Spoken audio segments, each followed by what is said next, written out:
இந்த செய்தியை உங்களுக்காக வழங்குவது யூரோ குரூப் மலேசியா.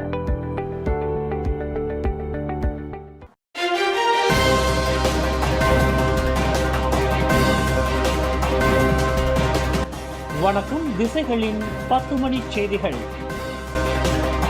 தமிழ் பள்ளிகளுக்கு 3 ஆண்டுகளில் 237.48 மில்லியன் ரிங்கெட் அரசாங்க நிதி ஒதுக்கீடு. எஃபிங்கம் தோட்ட தமிழ் பள்ளி விழாவில் அமைச்சர் கோபிந்த் சிங் தகவல். பட்டாலிங் ஜெயா தேசிய வகை எஃபிங்கம் தோட்ட தமிழ் பள்ளியின் 43வது பள்ளி விளையாட்டுப் போட்டி இன்று ஞாயிற்றுக்கிழமை காலை 8 மணியளவில் அப்பள்ளியின் விளையாட்டு மைதானத்தில் கோலாகலமாக நடைபெற்றது. இந்த நிகழ்ச்சியில் இலக்கியவியல் அமைச்சரும் டமன்சரா தொகுதி நாடாளுமன்ற உறுப்பினருமான கோபிந்த் சிங் டியோ சிறப்பு விருந்தினராக கலந்து கொண்டு விளையாட்டுப் போட்டிகளை அதிகாரப்பூர்வமாக துவக்கி வைத்தார். மேலும் இந்நிகழ்ச்சியில் மாணவர்களின் விளையாட்டு திறமைகளை வெளிப்படுத்தும் வகையில் ஓட்டப்பந்தயம், நீளம் தாண்டுதல், குண்டு எறிதல் உள்ளிட்ட பல்வேறு விளையாட்டுப் போட்டிகளும் இடம்பெற்றன. அதேவேளையில் பெற்றோர்கள், முன்னாள் மாணவர்கள் மற்றும் சிறப்பு அழைப்பாளர்களுக்கான போட்டிகளும் இடம்பெற்றன. இதனிடையே இந்நிகழ்ச்சியில் உரையாற்றிய அமைச்சர் கோபிந்த் சிங் டியோ, டமன்சரா நாடாளுமன்ற தொகுதிக்குட்பட்ட எஃபிங்கம் தோட்ட தமிழ் பள்ளிக்கு கடந்த 2023ஆம் ஆண்டு முதல் தமது அலுவலகமானது 1 லட்சம் ரிங்கெட்டிற்கும் மேல் நிதியுதவி அளித்து அதன் மேம்பாட்டிற்கு ஆதரவு வழங்கி வருவதாக தெரிவித்தார். Kawasan Parlimen saya, kawasan Parlimen Damansara, sejak tahun 2023 sehingga sekarang pejabat saya telah pun memberikan bantuan sepenuhnya kepada sekolah ini. Saya dimaklumkan sumbangan yang diberikan setakat ini adalah lebih kurang dalam lingkungan RM130,000 untuk beberapa projek yang berlainan. Pagi tadi saya juga telah pun melihat secara sendiri progres projek-projek tersebut, termasuk projek bumbung baru dan sebagainya, kelas-kelas menaik tarafkan kelas-kelas dan sebagainya. Tapi saya dimaklumkan bahawa masih diperlukan bantuan untuk menaik taraf kelas ataupun makmal ICT di dalam sekolah ini. Jadi saya telah pun meminta Guru Besar supaya memberikan saya cadangan dan saya harap bahawa projek itu dapat kita juga teruskan dan selesaikan sebelum hujung tahun ini. மேலும் பள்ளிகள் நாட்டின் எதிர்கால தலைமுறையை உருவாக்கும் முக்கியமான நிறுவனங்கள் என குறிப்பிட்ட கோபிந்த் சிங், ஆசிரியர்கள் மற்றும் பெற்றோராசிரியர் சங்கமான PIBGயின் சிறப்பான ஒத்துழைப்பையும் வெகுவாக பாராட்டினார். கடந்த 2023 முதல் 2026ஆம் ஆண்டு வரை நாடெங்கிலும் உள்ள தமிழ் பள்ளிகளின் பராமரிப்பு, மேம்பாடு மற்றும் புதிய வசதிகளை அமைப்பதற்காக மொத்தம் 237.48 மில்லியன் ரிங்கெட் நிதி ஒதுக்கப்பட்டுள்ளதாகவும் அவர் தெரிவித்தார். பொருளாதார சவால்களை மலேசியா எதிர்கொண்டு வந்தாலும் கூட தமிழ் பள்ளிகளின் வளர்ச்சிக்கு தொடர்ந்து ஆதரவளிக்க அரசாங்கம் உறுதியாக இருப்பதை இந்த நிதி ஒதுக்கீடு நிரூபிக்கிறது என்றும் அவர் குறிப்பிட்டார். அதேவேளையில் இளைய தலைமுறையினருக்கு சிறந்த கற்றல் சூழலை உருவாக்க கல்வி வசதிகளை மேம்படுத்தும் நடவடிக்கைகள் தொடர்ந்து முன்னெடுக்கப்பட வேண்டும் என்றும் அவர் வலியுறுத்தினார்.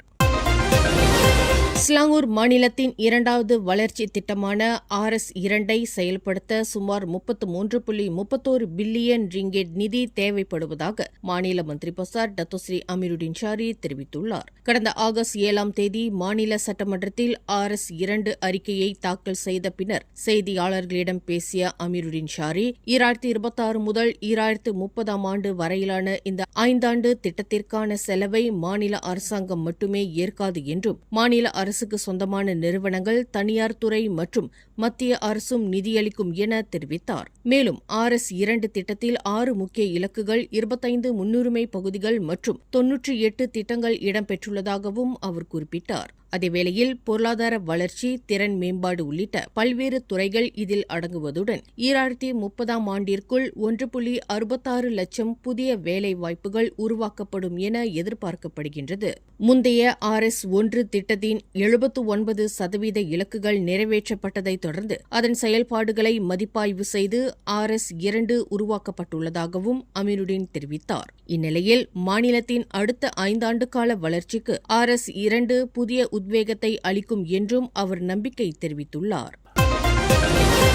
இன்று ஆகஸ்ட் 9ஆம் தேதி சிங்கப்பூரின் 61வது தேசிய தினத்தையொட்டி மலேசியாவின் பங்குனான் சுல்தான் இஸ்கண்டார் சுங்கம் குடிநுழைவு மற்றும் தனிமைப்படுத்துதல் வளாகத்தில் செயல்படும் மலேசிய எல்லை கட்டுப்பாடு மற்றும் பாதுகாப்பு முகமையான AKPS உட்லண்ட்ஸ் சோதனை சாவடியில் உள்ள சிங்கப்பூர் அதிகாரிகளுக்கு தேசிய தின வாழ்த்து தெரிவித்தது.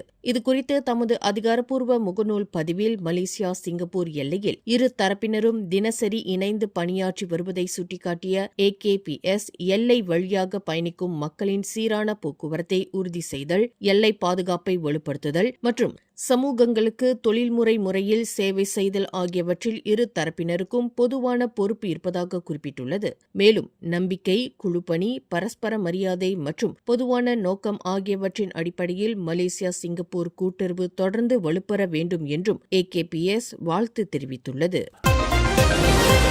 ஜொஹூர் மாநிலத்தில் இன்று அதிகாலை 12 பொழுதுபோக்கு மையங்களில் நடத்தப்பட்ட அதிரடி சோதனையில் 209 வெளிநாட்டு பெண்கள் உட்பட 222 பேர் கைது செய்யப்பட்டனர். ஓப்ஸ் நோடா நடவடிக்கையின் கீழ் நடத்தப்பட்ட இந்த சோதனையில் கைது செய்யப்பட்ட வெளிநாட்டு பெண்கள் 19 முதல் 40 வயதுக்குட்பட்டவர்கள் என போலீசார் தெரிவித்துள்ளனர். அவர்களில் Vietnam, Thailand, Laos, Indonesia, Myanmar, Philippines என பல்வேறு நாடுகளைச் சேர்ந்தவர்கள் இருப்பதாக தெரிவிக்கப்பட்டுள்ளது. மேலும் அந்த பொழுதுபோக்கு மையங்களின் 13 நிர்வாகிகளும் கைது செய்யப்பட்டனர். கைது செய்யப்பட்டவர்களிடம் நடத்தப்பட்ட முதற்கட்ட போதைப்பொருள் பரிசோதனையில் 44 பேர் போதைப்பொருள் பயன்படுத்தியிருப்பது உறுதியாகியுள்ளது. மேலும் 7 பேருக்கு ஏற்கனவே குற்றவியல் மற்றும் போதைப்பொருள் தொடர்பான வழக்குகள் இருப்பதும் கண்டறியப்பட்டுள்ளதாக ஜொஹூர் மாநில போலீஸ் தலைவர் அப்துல் ரஹ்மான் அர்ஷத் தெரிவித்துள்ளார்.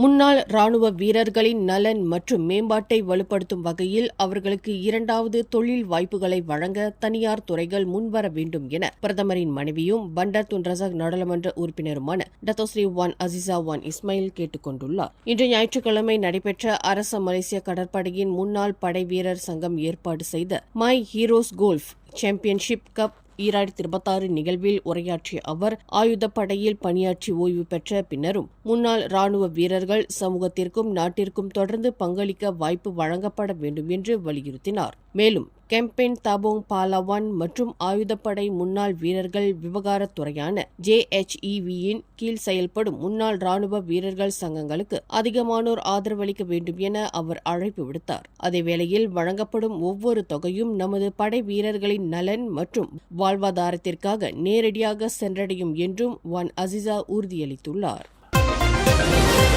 அடுத்த பொதுத் தேர்தலில் பெர்லிஸ் மாநிலத்தில் அனைத்து 15 சட்டமன்ற தொகுதிகள் மற்றும் 3 நாடாளுமன்ற தொகுதிகளிலும் தனித்து போட்டியிட அம்னோ தயாராகி வருகின்றது. இதுகுறித்து பெர்லிஸ் அம்னோ தொடர்பு குழு தலைவர் டத்தோ ரொசாபில் அப்துல் ரஹ்மான் வெளியிட்டுள்ள தகவலில் மாநில அளவில் பரிகத்தான் நேஷனல் உள்ளிட்ட எந்த கட்சியுடனும் இதுவரை அதிகாரப்பூர்வ பேச்சுவார்த்தை நடத்தப்படவில்லை என்று தெரிவித்துள்ளார். மேலும் கடந்த தேர்தலில் பெர்லிஸில் அம்னோ எந்த தொகுதியிலும் வெற்றி பெறாத நிலையில் தற்போது ஒவ்வொரு தொகுதியிலும் கட்சியின் அடித்தளத்தை வலுப்படுத்துவதும் களப்பணிகளை தீவிரப்படுத்துவதும் முக்கிய நோக்கமாக உள்ளதாக அவர் குறிப்பிட்டுள்ளார். சில அரசியல் கட்சிகள் தம்மை தொடர்பு கொண்டு சந்திப்புக்கு ஏற்பாடு செய்ய முயன்றுள்ளதாகவும், ஆனால் தற்போது கூட்டணி குறித்து முடிவெடுக்க வேண்டிய நேரம் இதுவல்ல என்றும் ரொசாபில் தெரிவித்துள்ளார். எதிர்வரும் மலாக்கா மாநில தேர்தலில் பரிசான் நேஷனலுடன் தொகுதி பரிமாற்றம் உள்ளிட்ட பேச்சுவார்த்தைகளுக்கு பரிகத்தான் நேஷனல் தயாராக இருப்பதாக அதன் தலைவர் அஹ்மத் ஜம்சூரி மொக்தார் தெரிவித்துள்ளார். தேர்தல் இன்னும் அறிவிக்கப்படாத நிலையில் அதிகாரப்பூர்வ பேச்சுவார்த்தைகள் தொடங்கவில்லை என்றும் அவர் இன்று ஞாயிற்றுக்கிழமை வெளியிட்ட அறிக்கையில் குறிப்பிட்டுள்ளார். இதனிடையே பரிசான் நேஷனல் கூட்டணி தலைவர் ஹமட் ஜைட் அமிடியும் தொகுதி பங்கீடு மற்றும் தொகுதி பரிமாற்றம் தொடர்பான பேச்சுவார்த்தைக்கு பாரிசான் தயாராக இருப்பதாக நேற்று சனிக்கிழமை அறிவித்தார். இந்நிலையில் கடந்த தேர்தலில் பாரிசான் வென்ற 21 தொகுதிகளையும் தக்க வைத்துக் கொள்ள விரும்புவதாக அவர் ஏற்கனவே கூறியிருந்தார். என்றாலும் மாநிலத்தின் கட்சி தாவல் தடுப்பு சட்டம் நடைமுறைக்கு வருவதற்கு முன்பாக ரெம்பியா சட்டமன்ற உறுப்பினர் ஜெயலானி காமிஸ் அம்னோவிலிருந்து விலகி பாஸ் கட்சியில் இணைந்ததால் தற்போது பாரிசானிடம் 20 தொகுதிகளே உள்ளன. மலாக்கா மாநில சட்டமன்றத்தில் மொத்தம் 28 தொகுதிகள் உள்ளன என்பது குறிப்பிடத்தக்கது. பினாங்கு ஜார்ஜ்டவுன் ஜாலான் மெக்காலிஸ்டர் பகுதியில் இன்று காலை அவ்வழியே சென்ற புரோடுவா அத்திவா கார் மீது மிகப்பெரிய மரம் ஒன்று விழுந்ததில் அதில் பயணித்த மூவர் காருக்குள் சிக்கிக் கொண்டனர். காலை 9:12 மணிக்கு அவசர அழைப்பு கிடைத்ததைத் தொடர்ந்து ஜாலான் பேரா தீயணைப்பு மற்றும் மீட்பு நிலையத்திலிருந்து 8 தீயணைப்பு வீரர்கள் சம்பவ இடத்திற்கு அனுப்பப்பட்டதாக பினாங்கு மாநில தீயணைப்புத்துறை தெரிவித்துள்ளது. இந்நிலையில் சம்பவ இடத்தை வீரர்கள் அடையும் முன்னரே பொதுமக்கள் அம்மூவரையும் காரில் இருந்து மீட்டதாகவும் தெரிவிக்கப்பட்டுள்ளது. பின்னர் தீயணைப்பு வீரர்கள் சாலையில் விழுந்த மரம் மற்றும் அதன் கிளைகளை அகற்றி சாலை பாதுகாப்பை உறுதி செய்து போக்குவரத்து சீராக நடைபெறுவதற்கான ஏற்பாடுகளை செய்ததாக அந்த அறிக்கையில் குறிப்பிடப்பட்டுள்ளது.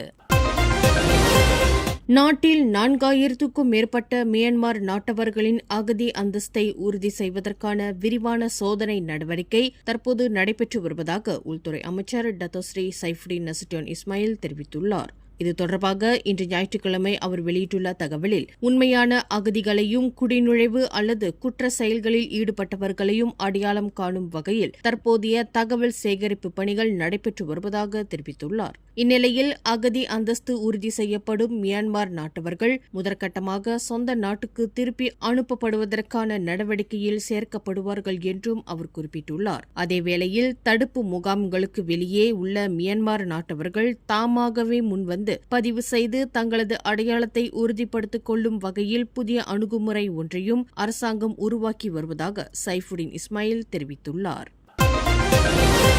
இந்தோனேசியாவில் மலேசிய ஏர்லைன்ஸ் துணை விமானி போதைப்பொருள் கடத்தல் குற்றச்சாட்டில் கைது செய்யப்பட்டதைத் தொடர்ந்து விமானிகள் மற்றும் விமான பணியாளர்கள் பணிக்கு 1.5 முதல் 2 மணி நேரம் முன்பாக வரவேண்டும் என வலியுறுத்தப்பட்டுள்ளது. இதுகுறித்து சுற்றுலா, கலை மற்றும் கலாச்சார அமைச்சர் தியோங் கிங் சிங் வெளியிட்டுள்ள தகவலில் விமான பணியாளர்கள் பணிக்கு வருவதற்கு முன்பே போதைப்பொருள் உள்ளிட்ட சோதனைகளை மேற்கொண்டு அனுமதி பெற்ற பின்னரே பணியில் ஈடுபடுவதை உறுதி செய்ய வேண்டும் என தெரிவித்துள்ளார். மலேசிய போக்குவரத்து துறைக்கு களங்கத்தை ஏற்படுத்தியுள்ள விமானியின் செயலை தனிநபர் ஒருவரின் பிரச்சினையாக மட்டும் கருதாமல் விமான போக்குவரத்து அமைப்பில் உள்ள குறைபாடுகளையும் ஆராய வேண்டும் என்றும் தியோங் கிங் சிங் குறிப்பிட்டுள்ளார். இதனிடையே மலேசிய விமான போக்குவரத்து குழுமமானது மலேசிய ஏர்லைன்ஸின் 1260 விமானிகளுக்கும் போதைப்பொருள் பரிசோதனை நடத்த உத்தரவிட்டுள்ளது குறிப்பிடத்தக்கது. தாய்லாந்தின் பேங்காக் நகரில் உள்ள பள்ளி ஒன்றில் கடந்த வெள்ளிக்கிழமை நடந்த துப்பாக்கி சூட்டில் 6 பேர் கொல்லப்பட்ட சம்பவத்தை தொடர்ந்து குற்றம் சாட்டப்பட்ட 14 வயது சிறுவன் ஏற்கனவே துப்பாக்கிகளை பயன்படுத்துவது குறித்து ஆர்வம் காட்டியிருந்ததாக போலீசார் தெரிவித்துள்ளனர். கடந்த ஆண்டு அச்சிறுவனிடம் இருந்த காற்று துப்பாக்கி ஒன்றை ஆசிரியர் பறிமுதல் செய்திருந்ததாகவும் இணையத்தில் வன்முறை தொடர்பான காணொலிகளை அவன் பார்த்து வந்ததாகவும் போலீசார் தெரிவித்துள்ளனர். மேலும் சமூக ஊடகங்கள் மூலம் துப்பாக்கியை எவ்வாறு பயன்படுத்துவது என்பது குறித்து அவன் கற்றுக்கொண்டதாகவும் விசாரணையில் தெரியவந்துள்ளது. இச்சம்பவத்தை தொடர்ந்து பள்ளிகளின் பாதுகாப்பை மேலும் வலுப்படுத்த புதிய பாதுகாப்பு நடைமுறைகள் அறிமுகப்படுத்தப்படும் என தாய்லாந்து அரசாங்கம் உறுதியளித்துள்ளது. சிரம்பான் மாநிலம் பாட்டிக்சனில் வாகனம் ஒன்று நாய்க்குட்டியை இருமுறை மோதிய சம்பவம் தொடர்பான விசாரணை கால்நடைத்துறையிடம் ஒப்படைக்கப்பட்டுள்ளதாக போலீசார் தெரிவித்துள்ளனர். இச்சம்பவம் தொடர்பாக லுக்குட் போலீஸ் நிலையத்தில் புகார் பெறப்பட்டுள்ள நிலையில் நாய்க்குட்டி கொல்லப்பட்டது வேண்டுமென்றே நடந்தது அல்ல என்றும் அது விபத்து என்றும் போலீசார் தெரிவித்துள்ளனர். இதனிடையே லாயர்ஸ் ஃபார் அனிமல் ரைட்ஸ் என்ற அமைப்பு இச்சம்பவம் குறித்து அவசர விசாரணை நடத்த வேண்டும் என வலியுறுத்தியுள்ளது. இச்சம்பவத்தை அலட்சியமாகவோ துரதிருஷ்டவசமான விபத்தாகவோ ஒதுக்கிவிடக் கூடாது என்று அக்குழுவின் பிரதிநிதி ராஜேஷ் நாகராஜன் வலியுறுத்தியுள்ளார். பாதுகாப்பற்ற நிலையில் இருந்த அந்த நாய்க்குட்டியை வாகனம் முதலில் மோதியதுடன் மீண்டும் அதே நாய்க்குட்டி மீது 2வது முறையாக மோதியிருப்பது கவலைக்குரியது என்றும் அந்த அமைப்பு தெரிவித்துள்ளது. மேலும் செய்திகளை தெரிந்து கொள்ள கீழே இருக்கும் பெல் பட்டனை அழுத்துங்கள். உங்கள் மகிழ்ச்சியை வெளிப்படுத்த லைக் மற்றும் ஷேர் செய்யுங்கள். தொடர்ந்து திசைகளோடு இணைந்திருக்க சப்ஸ்கிரைப் செய்யுங்கள்.